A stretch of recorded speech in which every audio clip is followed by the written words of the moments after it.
Bismillahirrahmanirrahim. Assalamualaikum warahmatullahi wabarakatuh. Alhamdulillah. Wassalatu wassalamu ala rasulillah wa ala alihi wa sahbihi wa mawalah. Wa la hawla wa la quwwata illa billah. Subhanaka la ilma lana illa ma 'allamtana innaka antal alimul hakim. Allahumma inna nas'aluka ilman nafi'a wa rizqan tayyiba wa amalan mutaqabbala. Amma ba'd, ikhwatal iman rahimakumullah.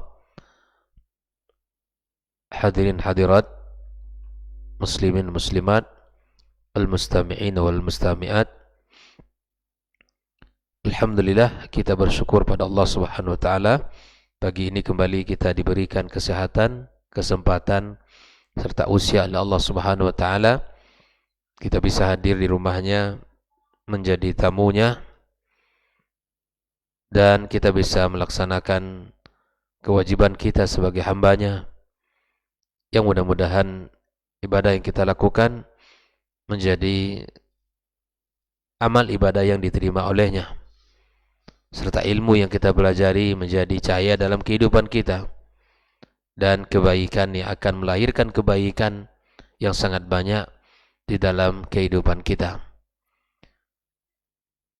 Kita mengucapkan salat dan salam untuk Nabi kita Muhammad sallallahu alaihi wasallam, untuk keluarga beliau, keturunannya, serta para sahabat-sahabat yang telah berjuang bersamanya, dan siapapun yang telah mengikuti mereka dengan cara yang baik sampai hari kiamat kelak. Ikhwatul iman, masih dalam pembahasan pelajaran yang ke-17, yaitu tentang at-tahdhiru minasyirki wal ma'asi. Sudah kita bahas 7 perkara yang membinasakan.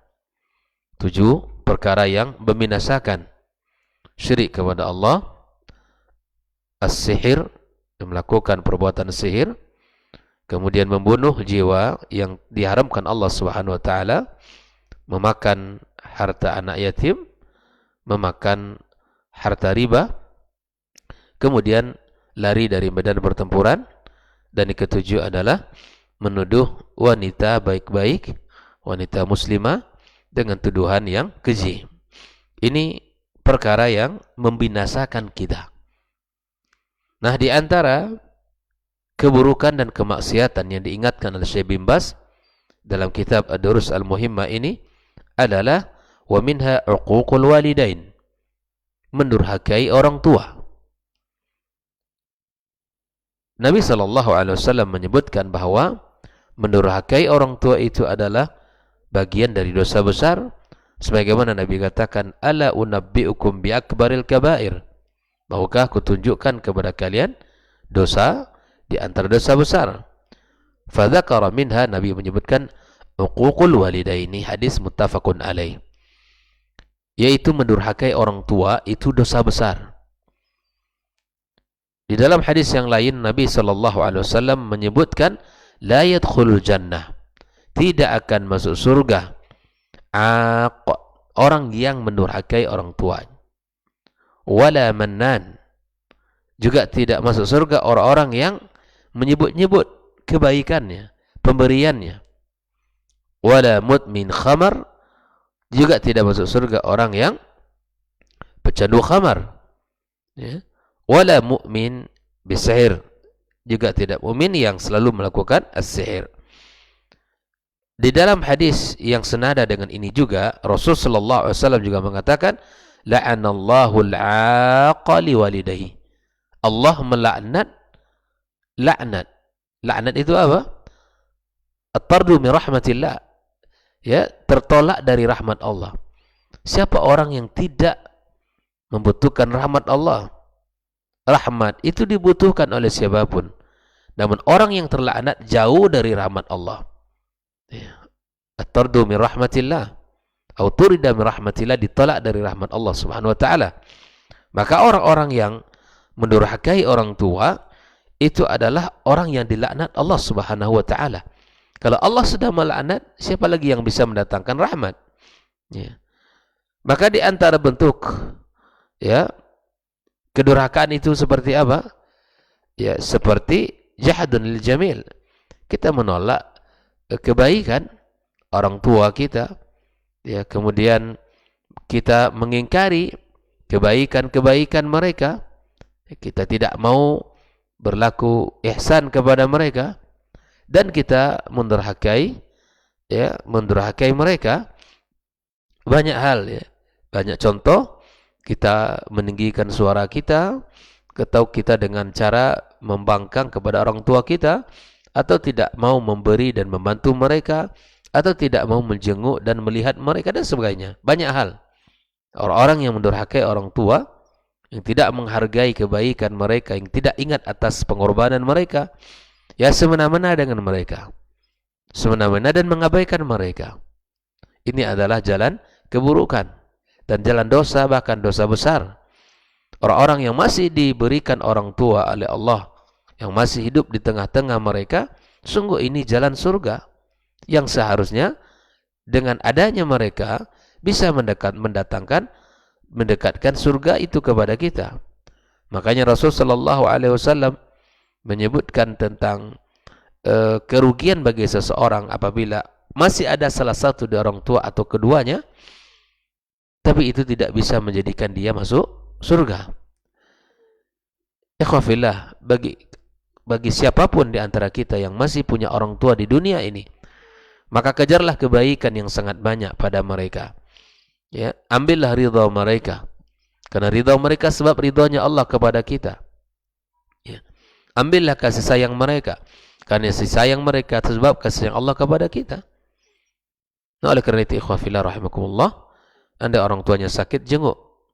Andai orang tuanya jauh dari telepon, andai dia dekat dengan kita, selalu buat dia gembira dan senang hati dengan kita. Karena sesungguhnya perkara membuat hati orang tua senang bukannya dengan uang, tapi dengan akhlak, dengan ucapan, dengan sikap kita yang menghargai dia, ya, atau menempatkan di tempat yang layak di rumah kita. Bila ia datang, kita sambut, kita berikan makanan yang ia sukai, ya, kita dudukkan di tempat yang ia sukai. Jangan dibebankan dengan pekerjaan-pekerjaan yang membuat dia jengkel. Hargai pendapat mereka. Ya, selama itu tidak berbenturan dengan syariat, maka kita dengarkan dan kita iakan. Ikhwafillah rahimakumullah, maka di antara dosa besar adalah mendurhakai orang tua. Kemudian Syekh bin Baz menyebutkan di antara dosa besar atau di antara maksiat yang lain adalah qati'atur rahim. Ia memutuskan hubungan rahim. Allah Subhanahu wa taala mengatakan, "Fa hal 'asaitum in tawallaitum an tufsidu fil ardi wa tuqatti'u arhamakum. Ulaika alladhina la'anahumullahu fa asammahum wa a'ma absarahum." Apabila kalian telah berkuasa, kemudian berpaling dan membuat kerusakan di muka bumi ini, kemudian kalian memutuskan hubungan rahim kalian. Itulah mereka orang-orang yang dilaknat oleh Allah, yang kemudian mereka tulikan telinga mereka, yang Allah tulikan telinga mereka dan Allah butakan mata mereka.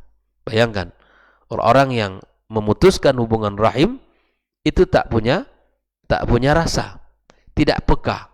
Mata mereka buta, artinya bukan buta tidak bisa melihat, tidak bisa melihat kebaikan, gitu kan? Dan tidak bisa mendengar nasihat. Terpaling dari kebaikan-kebaikan. Maka itulah Nabi SAW juga memberikan ancaman, la yadkhulul jannah, tidak masuk surga. Jangan dikira orang yang suka memutus hubungan rahim itu akan mudah masuk surga. Tidak. Nabi mengatakan, la yadkhulul jannah qati'atur rahim, yang memutuskan hubungan rahim. Siapa mereka? Ini orang-orang yang terpaut dengan kita, ya, nasabnya. Seperti kita kakak beradik misalnya, itu rahim kita. Orang yang satu ibu satu ayah, ada keluarga.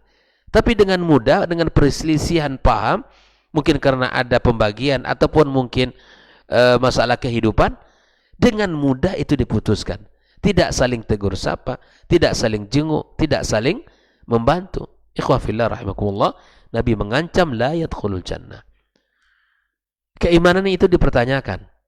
Tidak sempurna kata Nabi SAW, dan tidak masuk surga dia. Ini kalimat Nabi ini. Maka jangan mudah kita untuk berkata putus hubungan kita, putus persaudaraan kita, jangan. Karena itu kalimat bukan kalimat ringan. Itu akan berakibat buruk nanti sampai di akhirat kelak. Di antara bentuk qati'atul rahim itu ikhwah fillah, al-iza, menyakiti saudaranya, yang membuat saudaranya tidak nyaman, tidak senang. Mungkin dari sisi pekerjaan kita tidak sama, apalagi penghasilan. Dan jangan buat saudara kita ini tidak senang dengan kita. Ya, bahagiakan dia. Ya, bahagiakan dia. Kemudian adamul musa'adah, di antara bentuk qati'atul rahim, tak pernah kita mengulurkan bantuan.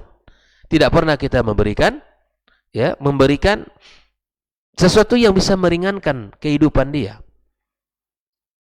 Tanpa ada sedikit pun rasa di hati kita ingin membantunya. Wal ma'unah, juga tidak pernah memberikan pertolongan. Wa adamul ihsan, tidak berbuat ihsan kepadanya. Saudara kita yang barangkali dari sisi ekonomi tidak sama, kita saling memberikan perhatian. Ya. Berikan saat-saat dia membutuhkan, dia datang kepada kita, sambut dengan kebaikan, dengan wajah yang berseri-seri. Ulurkan apa yang bisa kita ulurkan. Berikan bantuan. Kalau dia ada hutang, ringankan hutangnya. Kalau dia menginginkan ini, maka berikan padanya. Karena ini usaha dalam menjaga rahim kita. Ya. Qala al-Iraqi, qati'atul rahim huwa al-isa'atu ila rahim. Memutuskan hubungan rahim itu adalah berbuat buruk kepada rahim. Berbuat buruk, ya, kita kepada rahim kita. Wa qala ghairuhu takunul qati'atu bitarkil ihsan. Memutuskan hubungan rahim itu adalah dengan meninggalkan berbuat baik kepadanya, tidak berbuat baik sama sekali. Seakan tidak bersaudara. Tidak ada hubungan darah, tidak hubungan rahim, seakan-akan. Ihsan itu tidak pernah dirasakan oleh saudaranya. Ikhwafillah rahimakumullah. Sesungguhnya kekeluargaan itu adalah mata rantai kebaikan yang mesti kita jaga. Ya. Mata rantai kebaikan yang mesti kita sambungkan terus. Orang bukan hanya sekedar harta yang dibutuhkan, tapi sikap yang baik itu lebih utama terkadang. Kalau ucapan jangan selalu menyakiti hati. Ucapan jangan selalu merendahkan. Ucapan jangan selalu membuat orang itu jauh terasa hanyut dalam dadanya, panas di dadanya dengan ucapan-ucapan saudara-saudara. Jangan. Jaga, sambut, hubungkan kebaikan itu terus sampai anak, keluarga, dan keturunan kita.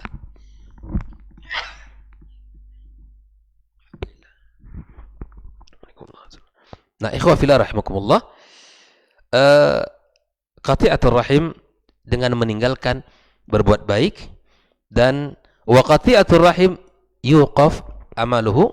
Qala alaihi wasallam, inna a'mala bani adam tu'arad kulla khamisin lailatal jum'ah fala yuqbal amala qati'ir rahim.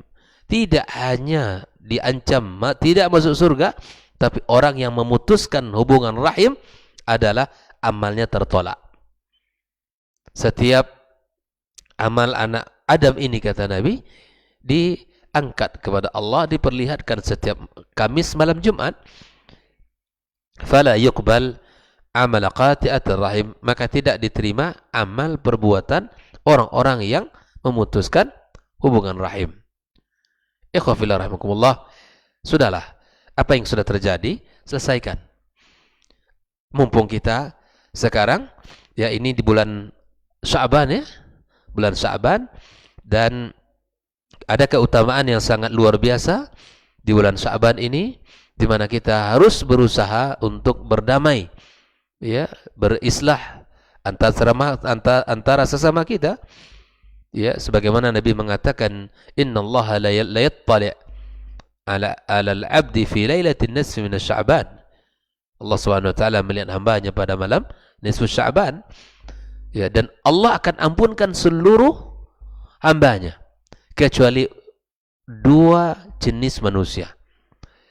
Yang pertama, orang-orang al-musyrik billah, yang mensyirikkan Allah Subhanahu wa taala. Sebelum nisfu Sya'ban, bertaubatlah segera. Siapapun dari kita, dari hamba Allah, saudara-saudari dimanapun berada, yang masih melakukan kesyirikan, segera bertaubat dari dosa syirik dan tinggalkan sebelum nisfu Sya'ban, agar kita mendapatkan hadiah ampunan dari Allah Subhanahu wa taala. Yang kedua, al-musyahin, yang masih bermusuhan, masih bertikai antara sesama, antara sahabat, tetangga, kemudian orang-orang yang yang selalu dalam komunikasi dengan dia, apalagi dengan saudara kandung, kakak beradik. Itu lebih utama untuk kita clearkan, kita selesaikan, kita damaikan. Jangan lewatkan malam nisfu Sya'ban tapi kita masih bermusuhan. Malam itu semua orang diampunkan oleh Allah kecuali dua jenis manusia ini. Orang-orang yang masih melakukan kesyirikan dan orang-orang yang masih dalam pertikaian dan permusuhan. Maka sebelum melewati nisfu Sya'ban, relakanlah saudaranya. Kita relakan saudara-saudara kita, dan kita pun meminta maaf kepada saudara-saudara kita. Mungkin ada haknya yang terambil, direlakan, minta relanya. Kalau tidak rela, kita berikan gantinya. Barangkali ada ucapan yang membuat dia tersinggung, kita minta maaf. Atau barangkali ada sikap yang membuat dia tidak nyaman, maka kita hadir untuk meminta ridhanya. Ikhwafillah rahimakumullah, agar kita mendapatkan keutamaan malam tersebut. Kemudian Rasulullah sallallahu alaihi wasallam juga mengatakan, "Ma min dzambin ajdar min ayaj'al Allahu li sahibihi al-'uquba fid dunya 'ala man yudakhiruhu lahu fil akhirah min al-baqi wa qati'atir rahim." Bahwa tidak ada orang yang melakukan dosa yang dengan dosa ia lakukan itu, ya tidak Allah berikan hukumannya di akhirat, tapi Allah dahulukan di dunia ini. Di antaranya al-baghi dan qati'atur rahim. Al-baghi adalah orang yang melakukan kekejian, keburukan, dan yang kedua adalah orang yang memutuskan rahim. Jadi itu bisa jadi azabnya itu di dunia. Allah sempitkan hartanya, Allah sempitkan kehidupannya, Allah berantakan urusannya, Allah cerai-beraikan masalah kehidupannya. Itu semua orang-orang yang memutuskan hubungan rahim itu akan terancam di dunia. Tidak hanya di akhirat kelak, tapi di dunia urusannya tidak akan selesai. Tidak akan beres, tetapi berantakan urusan dia. Ikhwafillah rahimakumullah. Maka agar kita terhindar dari hal-hal yang seperti ini, maka perbaiki hubungan kita sesama hamba Allah, karena itu adalah hak saudara kita kepada kita, dan perbaiki hubungan kita dengan Allah Subhanahu wa taala. Maka ikhwafillah rahimakumullah, ini adalah dosa yang buruk, di antaranya adalah qati'atur rahim, yang mesti kita hindari dan mesti kita bersama-sama islah dan kita damaikan, kita perbaiki hubungan kita sesama kita. Kemudian di antara dosa yang diingatkan oleh Syekh bin Baz, syahadatuz zur, yaitu apa? Persaksian dusta. Orang-orang yang selalu memberikan persaksian tetapi dia berdusta. Allah Ta'ala menyebutkan dalam sifat hamba-hambanya yang beriman, walladzina la yashhaduna zur, yaitu mereka tidak memberikan persaksian dusta. Jangan sekali-kali kita memberikan persaksian bohong, tidak jujur, ya, karena itu adalah bukan sifat hamba Allah yang beriman. Andai nanti ini Pak Yogi diminta saksi sesuatu gitu ya, maka berikan yang sebetulnya yang kita tahu. Karena apabila, ya, saya pernah memberikan persaksian dan itu saya tahu betul proses, ya, ceritanya, dan saya sebagai orang yang diminta, maka saya memberikan persaksian kepada orang yang saya kenal dan itu dekat dengan saya. Sampai setelah itu, dia sebelum persaksian dia menelpon, tolong bantu saya. Saya bilang, saya akan bantu sesuai dengan yang saya tahu. Ya, sampailah di depan persidangan, saya memberikan persaksian. Menurut dia, persaksian saya itu memberatkan dia. Saya bilang, akhi, dan saya maaf. Tidak mungkin saya akan berdusta dalam persaksian saya karena itu adalah dosa. Tolong dimaklumi. Kedekatan kita, persahabatan kita tidak membuat saya berdosa. Jangan membuat saya termasuk orang-orang yang memberikan persaksian ya dusta terhadap apa yang saya tahu. Maka karena biasanya kita disumpah, ya diambil sumpah untuk memberikan persaksian dan berikan apa ada yang kita tahu. Jangan kita ya membalikkan fakta dan realita dari yang sebenarnya. Kemudian Nabi sallallahu alaihi wasallam juga mengatakan di dalam hadis Abi Bakrah radhiyallahu taala anhu, qala Rasulullah sallallahu alaihi wasallam, ala unabbiukum bi akbaril kabair, maukah aku tunjukkan kepada kalian dosa besar? Al isyraku billah, syirik kepada Allah Subhanahu wa taala, wa uququl walidain, ya. Kemudian dia juga mendurhakai orang tua, wa qauluz zur, ya perkataan dusta, wa syahadati zur, ya kemudian persaksian dusta. Fama zala yukarriru hatta qulna laita sakat. Nabi mengulang-ulang perkataan ini. Kami para sahabat berharap alangkah Nabi tidak mengulang-ulangnya. Ini artinya menunjukkan perkara itu sangat luar biasa. Ya, perkara yang diulang-ulang Nabi itu perkara yang besar tentunya, bukan perkara ringan. Dalam kehidupan kita ikhwah fillah, ini kan hal-hal yang selalu ada dan selalu berproses dalam kehidupan kita. Sulit bagi manusia untuk menghilangkan begini. Tapi kita berharap kepada Allah setiap pagi, setiap sore kita berdoa agar kita dijaga dari hal-hal seperti ini. Ya. Dari perbuatan-perbuatan syirik kepada Allah, mendurhakai orang tua, berkata dusta, ya, karena biasanya berkata dusta itu kalau sudah dimulai akan melahirkan dusta. Orang kalau sudah berbohong, untuk menutupi kebohongan pasti berbohong lagi. Makanya kebohongan akan melahirkan kebohongan berikut. Itu sudah pasti. Iya kan? Kalau sudah memulai sesuatu dengan dusta, ya, maka untuk menutupi dustanya pasti dia berdusta lagi. Dan terus berdusta lagi. Begitulah terikat dengan mata rantai syaitan tadi. Kemudian dia selalu akan jatuh kepada kubang dosa dan ya dusta tadi. Maka ikhwafillah rahimakumullah, sampai Nabi mengatakan, silakan Anda bercanda, kita bercanda, tapi jangan sampai canda pun tidak boleh berbohong. Berbohong itu kan membuat saudara bercanda itu membuat saudara kita bahagia, iya kan? Bercanda membuat saudara kita ketawa, senang, nyaman. Tapi membuat saudara kita ketawa, nyaman, bahagia, tidak boleh berbohong. Ya, candalah dengan sesuatu yang mubah, jangan membuat sesuatu yang dengan candaan yang mendatangkan dusta. Baik.